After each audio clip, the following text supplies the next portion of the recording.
तर नवी मुंबईत देखील प्रवाशांची सातत्यानं रेलचेल असते। सगळ्याच रेल्वे स्थानकावर सकाळच्या सुमारास आणि संध्याकाळच्या सुमारास मोठी गर्दी देखील उसळलेली असते। नवी मुंबईचा आढावा देखील आपण घेऊयात। नवी मुंबईमधून आकांक्षा देशमुख आपल्या प्रतिनिधी आपल्याशी जोडल्या जात आहेत। वाशी स्टेशनच्या परिसरामध्ये त्या उपस्थित आहेत।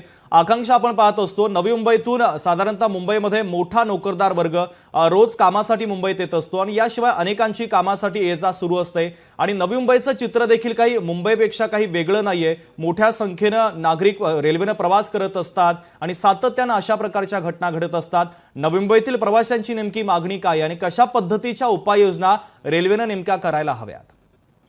नक्कीच रेल्वेमध्ये जो प्रवास करतात नवी मुंबईतील नागरिक देखील अनेक आहेत आणि हार्बर लाईनवर देखील जेवढी सेंटर लाईन मध्ये गर्दी असते तेवढीच इकडे देखील गर्दी असते आणि लाखो नागरिक रेल्वेने प्रवास करत असतात। मात्र कुठेतरी या घटनेनंतर हे समोर आलेलं आहे का वारंवार अशा घटना घडतात, त्यामुळे कुठेतरी जे प्रवासी आहेत त्यांच्यामध्ये देखील भीतीचं वातावरण आहे। जर पाहायला गेलं तर नागरिकांचं एकच म्हणणं आहे का त्या ट्रेन आहेत त्या जास्तीत जास्त वाढवाव्या किंवा गर्दी नसावी, जेणेकरून जे जर ट्रेन वाढवलं तर गर्दी कमी होईल असं त्यांचं म्हणणं आहे। आणि प्रशासनाने सुरक्षेच्या दृष्टिकोनातून विचार केला पाहिजे, कारण रेल्वेने जास्तीत जास्त लोक हे प्रवास करतात। त्यामुळे ही जी मुंब्रा या ठिकाणी घटना घडलेली आहे त्याचं सर्वांनाच वाईट वाटत आहे, दुःख व्यक्त केलेलं आहे। मात्र जर अशा वारंवार घटना का घडतात हे देखील पाहणं महत्त्वाचं असेल, कारण नागरिकांची प्रवाशांची एकच मागणी आहे का जास्त ट्रेन वाढवल्या तर गर्दी कमी होईल आणि प्रवाशांचे हाल ते होणार नाही असल्याचं त्यांनी म्हटलेलं आहे।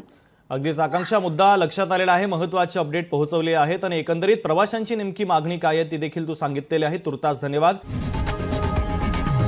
लोकशाही मराठी ऐका, पहा, जागरूक रहा।